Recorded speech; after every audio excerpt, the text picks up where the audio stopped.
Senhor secretário-geral da ONU, Antônio Guterres, chefes de Estado, de governo e de delegação, senhoras e senhores, apresento aos senhores um novo Brasil que ressurge depois de estar à beira do socialismo.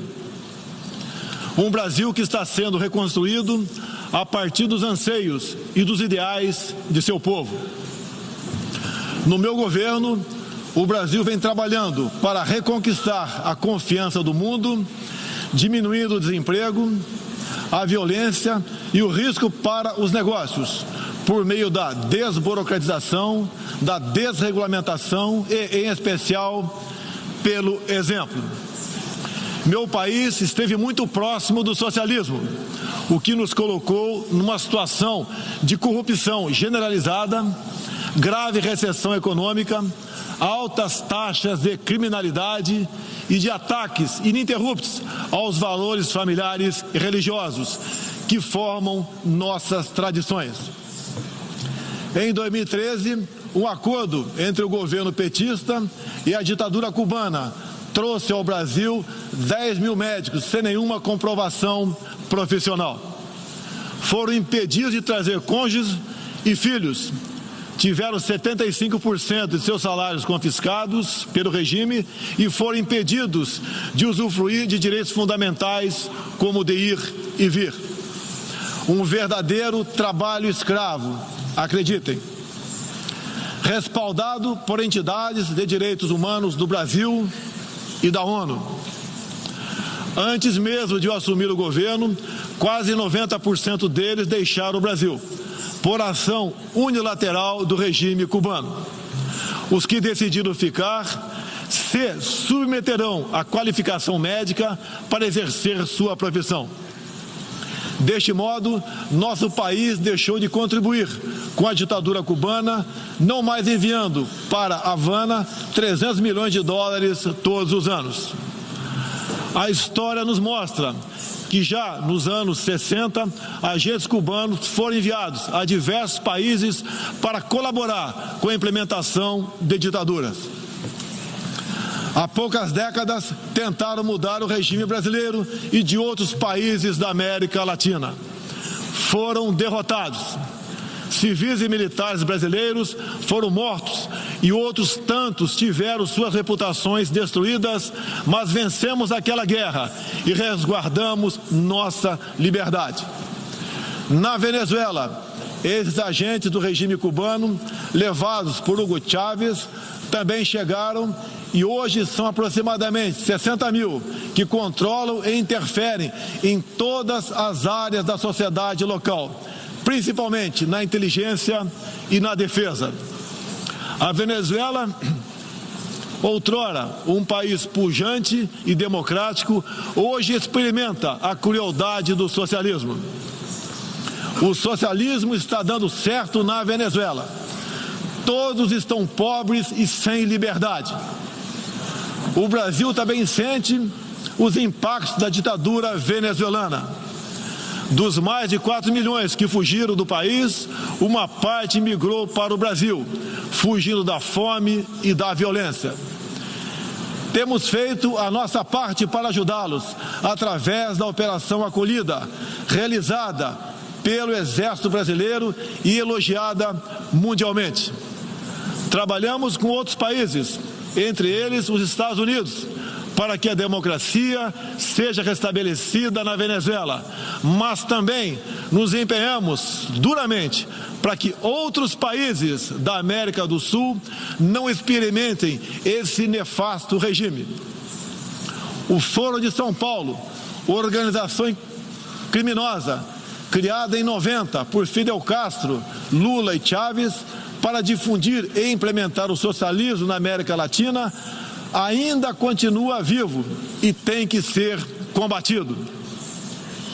Senhoras e senhores, em busca de prosperidade, estamos adotando políticas que nos aproximem de países outros que se desenvolveram e consolidaram suas democracias. Não pode haver liberdade política sem que haja também liberdade econômica. E vice-versa. O livre mercado, as concessões e as privatizações já se fazem presentes hoje no Brasil. A economia está reagindo ao romper vícios e amarras de quase 2 décadas de irresponsabilidade fiscal, aparelhamento do Estado e corrupção generalizada. A abertura, a gestão competente e os ganhos de produtividade são objetivos imediatos do nosso governo. Estamos abrindo a economia e nos integrando às cadeias globais de valor. Em apenas 8 meses, concluímos os 2 maiores acordos comerciais da história do país, aqueles firmados entre o Mercosul e a União Europeia, e entre o Mercosul e a Área Europeia de Livre Comércio, o EFTA. Pretendemos seguir adiante com vários outros acordos nos próximos meses. Estamos prontos também para iniciar nosso processo de adesão à Organização para a Cooperação de Desenvolvimento Econômico, OCDE. Já estamos adiantados, adotando as práticas mundiais mais elevadas em todos os terrenos, desde a regulação financeira até a proteção ambiental. Senhorita Isani Calapalo, indígena aqui presente do Brasil, agora vamos falar de Amazônia. Em primeiro lugar, meu governo tem o compromisso solene com a preservação do meio ambiente e do desenvolvimento sustentável em benefício do Brasil. O Brasil é um dos países mais ricos em biodiversidade e riquezas minerais. Nossa Amazônia é maior que toda a Europa Ocidental e permanece praticamente intocada. Prova de que somos um dos países que mais protege o meio ambiente. Nessa época do ano, o clima seco e os ventos favorecem queimadas espontâneas e também as criminosas. Vale ressaltar que existem queimadas praticadas por índios e populações locais, como parte de sua respectiva cultura e forma de sobrevivência.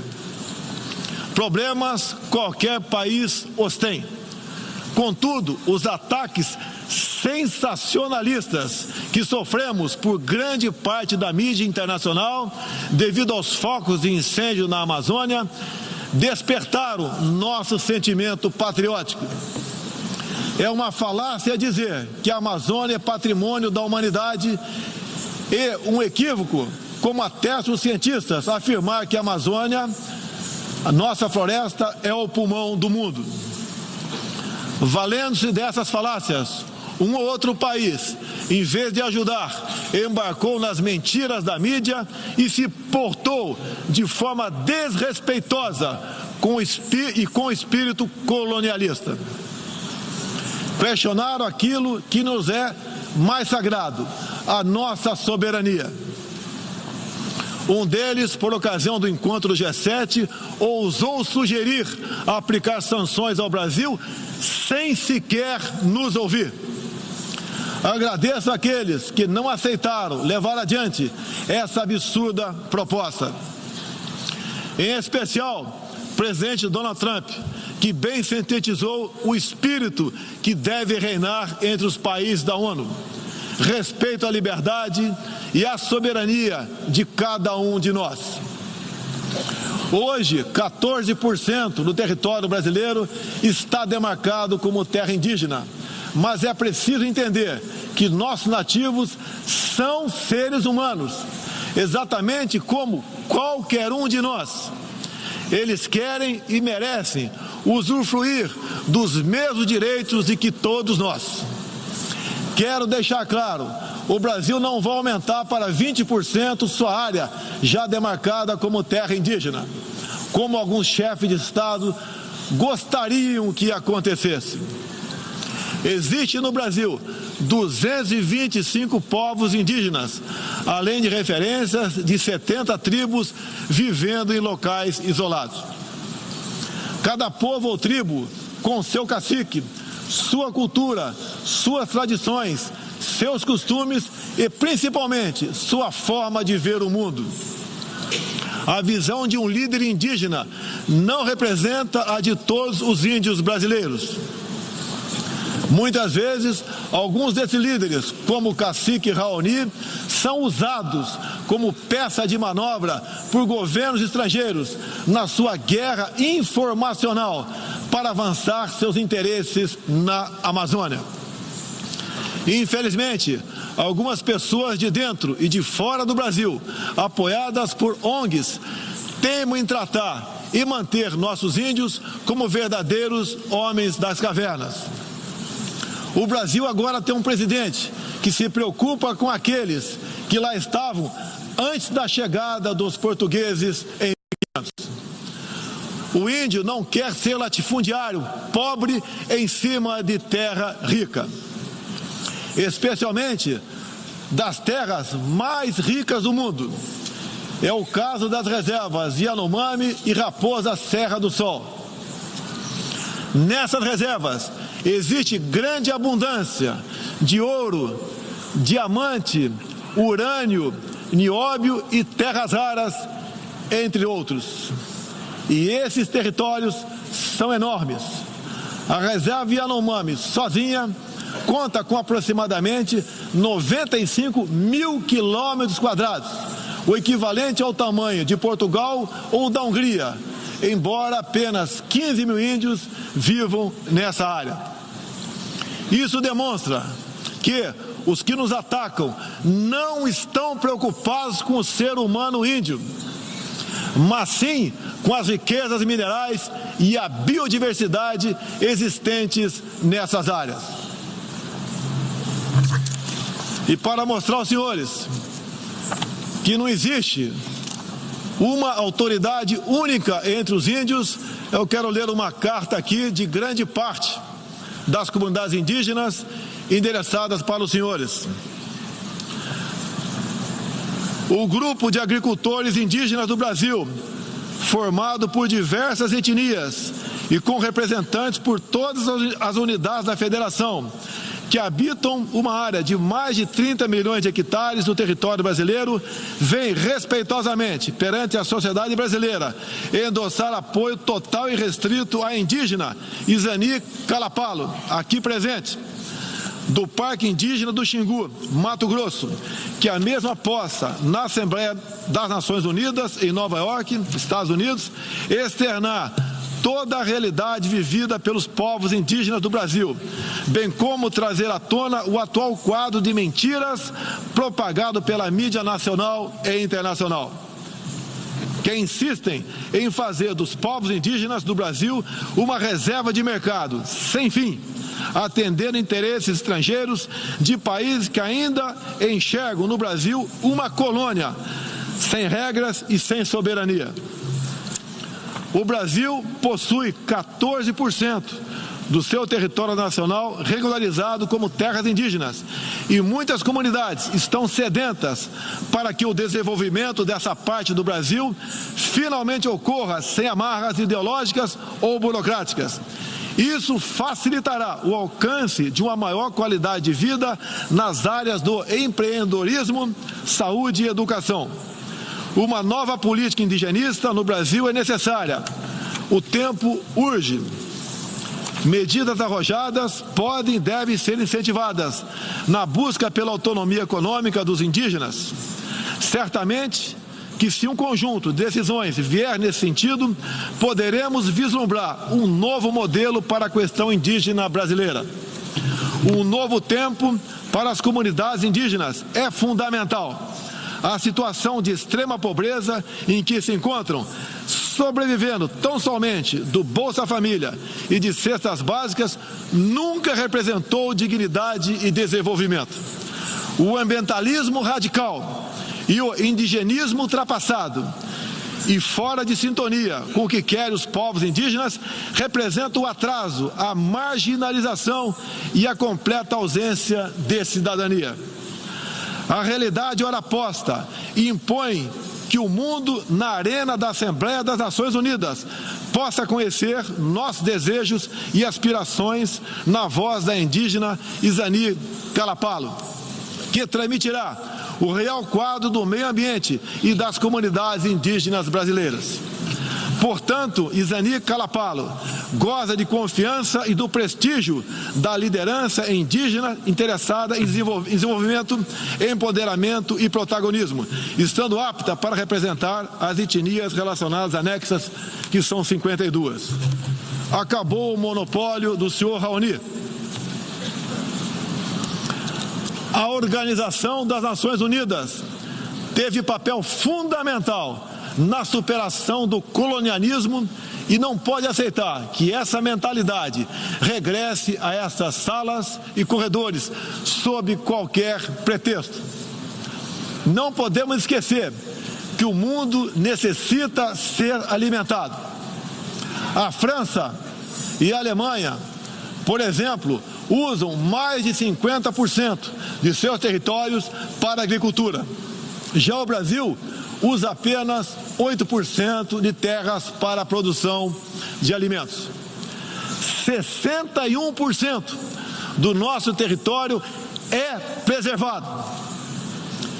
Nossa política é de tolerância zero para com a criminalidade, aí incluídos os crimes ambientais. Quero reafirmar minha posição de que qualquer iniciativa de ajuda ou apoio à preservação da floresta amazônica ou de outros biomas deve ser tratado em pleno respeito à soberania brasileira. Também rechaçamos as tentativas de instrumentalizar a questão ambiental ou a política indigenista em prol de interesses políticos e econômicos externos, em especial os disfarçados de boas intenções. Estamos prontos para, em parcerias e agregando valor, aproveitar de forma sustentável todo o nosso potencial. O Brasil reafirma seu compromisso intransigente com os mais altos padrões de direitos humanos, com a defesa da democracia e da liberdade de expressão religiosa e de imprensa. É um compromisso que caminha junto com o combate à corrupção e à criminalidade, demandas urgentes da sociedade brasileira. Seguiremos contribuindo, dentro e fora das Nações Unidas, para a construção de um mundo onde não haja impunidade, esconderijo ou abrigo para criminosos e corruptos.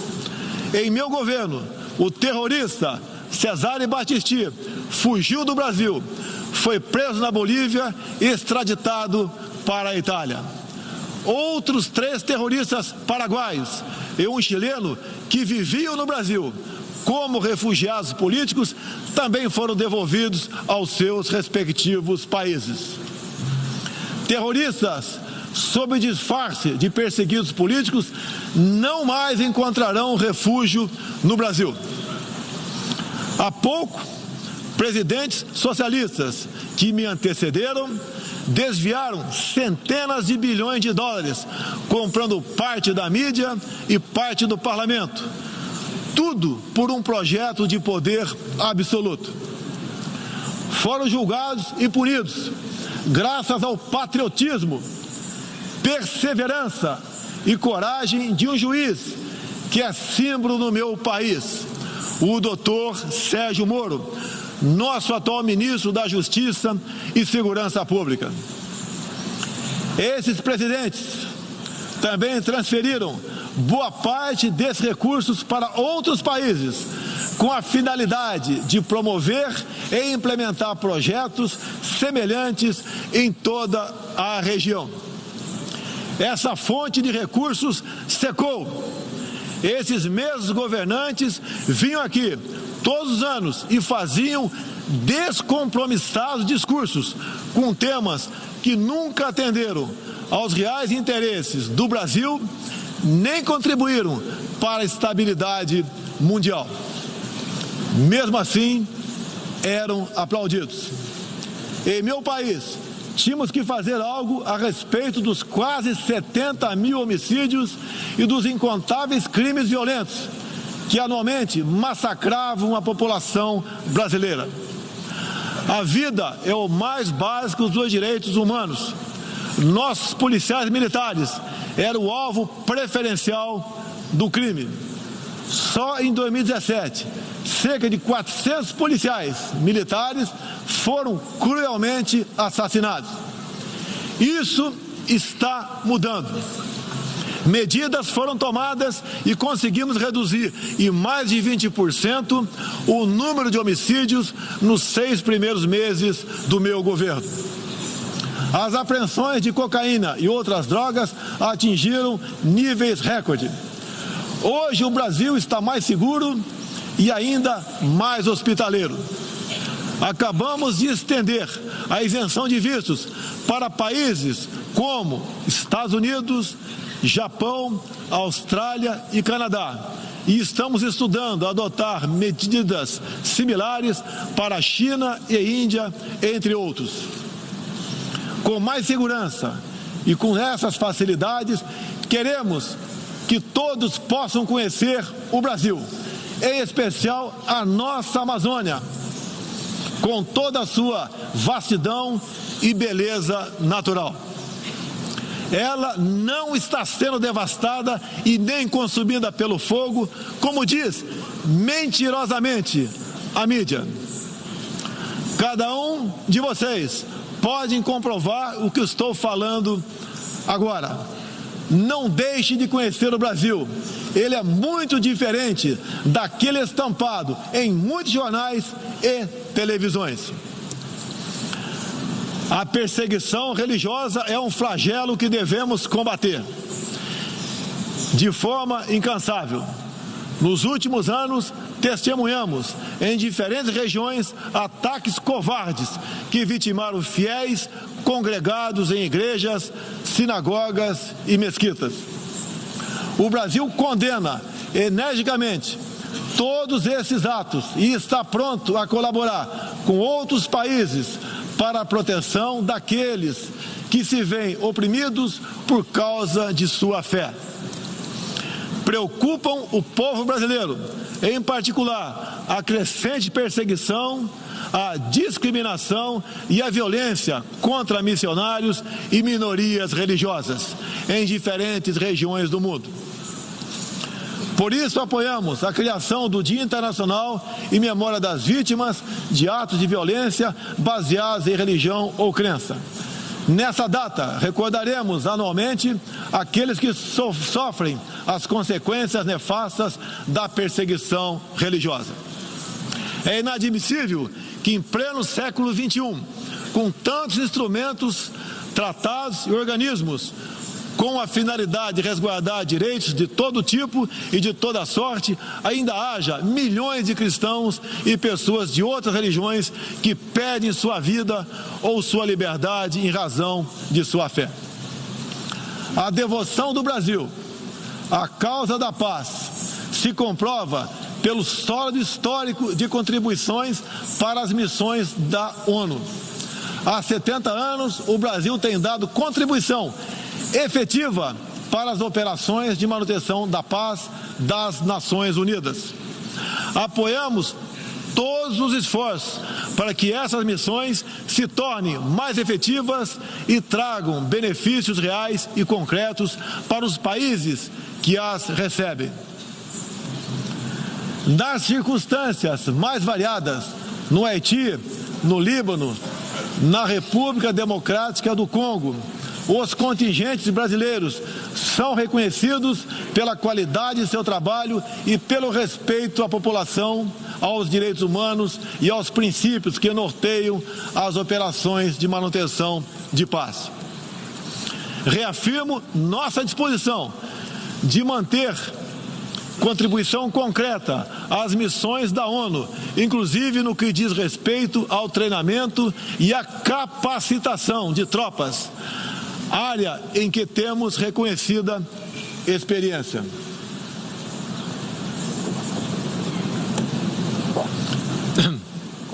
Ao longo deste ano, estabelecemos uma ampla agenda internacional com o intuito de resgatar o papel do Brasil no cenário mundial e retornar de retomar as relações com importantes parceiros. Em janeiro, estivemos em Davos, onde apresentamos nosso ambicioso programa de reformas para investidores de todo o mundo. Em março, visitamos Washington, onde lançamos uma parceria abrangente e ousada com o governo dos Estados Unidos em todas as áreas, com destaque para a coordenação política e para a cooperação econômica e militar. Ainda em março, estivemos no Chile, onde foi lançado o ProSul, importante iniciativa para garantir que a América do Sul se consolide como um espaço de democracia e de liberdade. Na sequência, visitamos Israel, onde identificamos inúmeras oportunidades de cooperação, em especial na área de tecnologia e segurança. Agradeço a Israel o apoio no combate aos recentes desastres ocorridos em meu país. Visitamos também um de nossos grandes parceiros no Cone Sul, a Argentina, com o presidente Maurício Macri e nossos sócios do Uruguai e do Paraguai. Afastamos do Mercosul a ideologia e conquistamos importantes vitórias comerciais ao concluir negociações que já se arrastavam por décadas. Ainda este ano, visitaremos importantes parceiros asiáticos, tanto no Extremo Oriente quanto no Oriente Médio. Essas visitas reforçarão a amizade e o aprofundamento das relações com Japão, China, Arábia Saudita, Emirados Árabes e Catar. Pretendemos seguir o mesmo caminho com todo o mundo árabe e a Ásia. Também estamos ansiosos para visitar nossos parceiros e amigos na África, na Oceania e na Europa.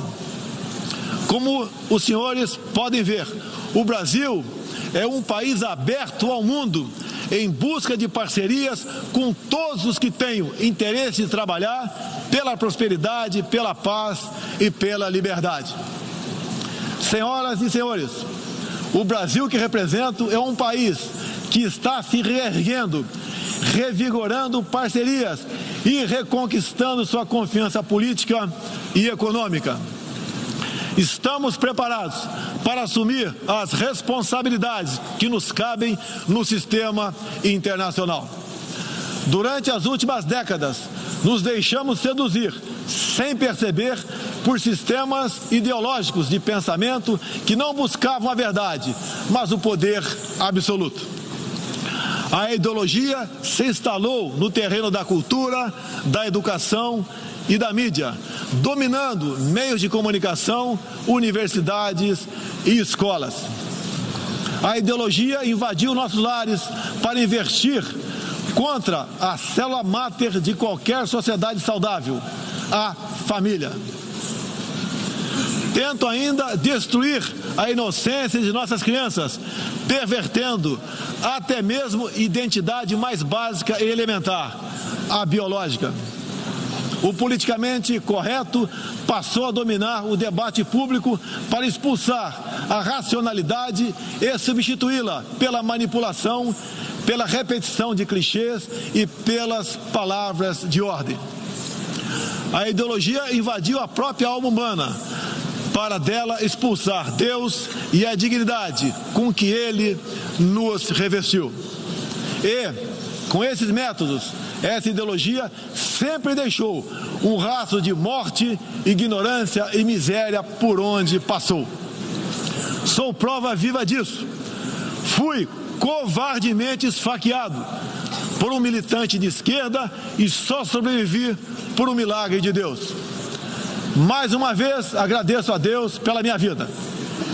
A ONU pode ajudar a derrotar o ambiente materialista e ideológico que compromete alguns princípios básicos da dignidade humana.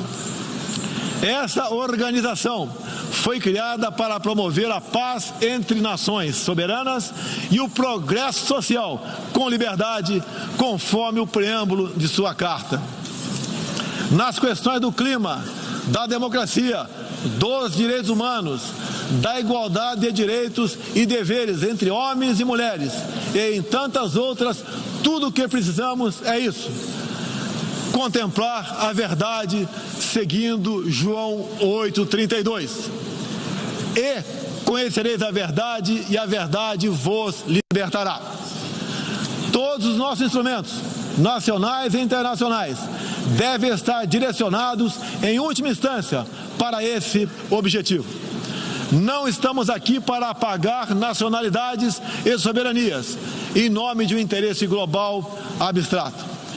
Esta não é a organização do interesse global, é a Organização das Nações Unidas. Assim deve permanecer, com humildade e confiante no poder libertador da verdade. Estejam certos de que poderão contar com este novo Brasil que aqui apresento aos senhores e senhoras. Agradeço a todos pela graça e pela glória de Deus. Meu muito obrigado.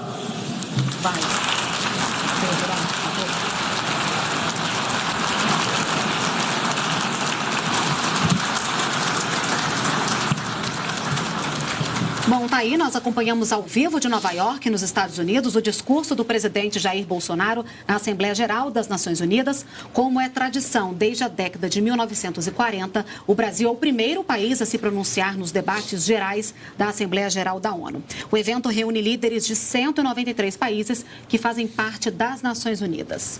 Creomar de Souza, discurso dentro do esperado? Olha, o discurso pareceu abordar aquilo que se esperava, isso quer dizer, o discurso inicial